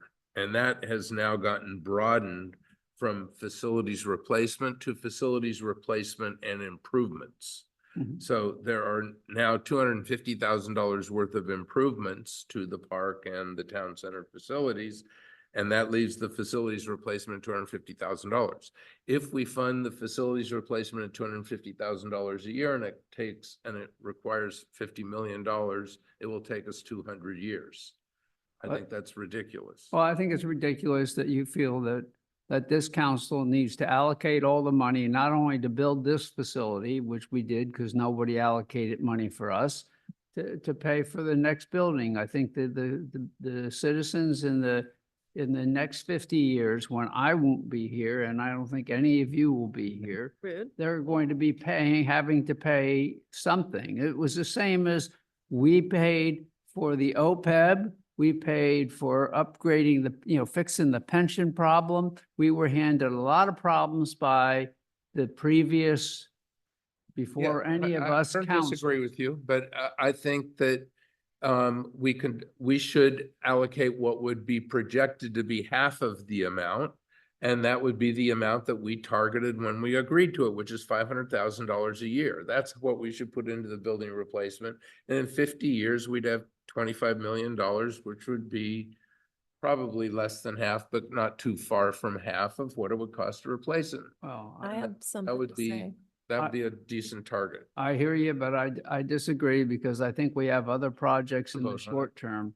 Argue, argue. Okay, argue. I'm gonna start talking and not wait to be Just called on. jump right in. I think both of Rick and Bill are correct. I would propose, I don't think it makes sense for us to be paying down the loan for this town center and saving for the future town center, because I think that means we are currently paying for two town centers. So I think we should be thinking about getting serious about saving once we're done paying off this building would be a better Okay, discussion to be had. Well, and yeah. kick the can down the think road. I that's think that's. reasonable, especially if we're, trying to save money. And I don't think that, I know that I can hear it both ways because we said, gosh, we got to raise, $20 million to build this and, go out and raise money, everybody. And we have to pay it from private donations. And then, we were very lucky to get some and then be able to get a very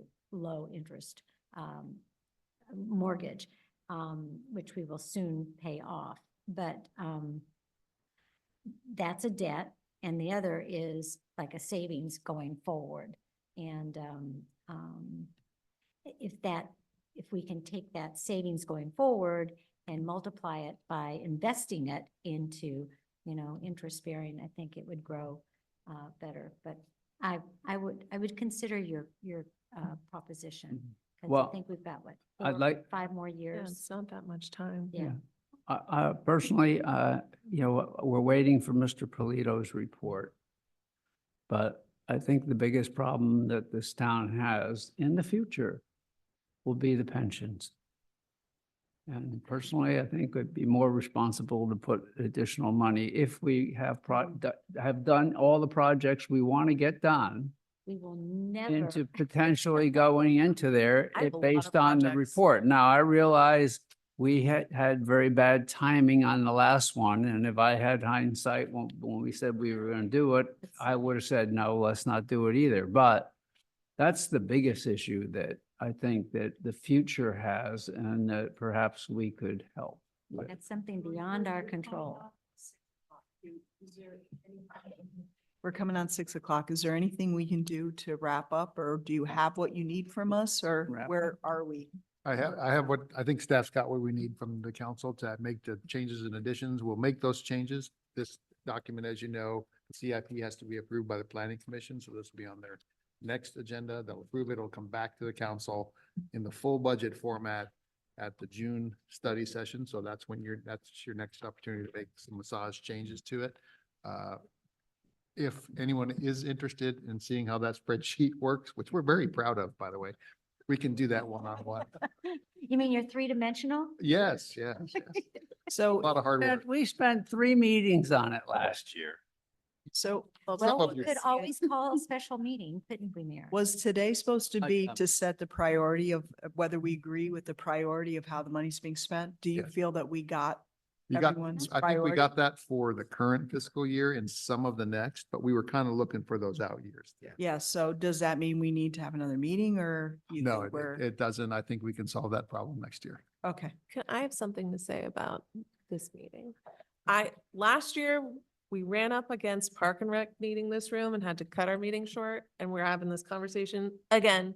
Can we please move the Park and Rec meeting to a different time when we're talking about CIP? Like, it's crazy to me that we're getting cut off because the room is not available starting at 6:30.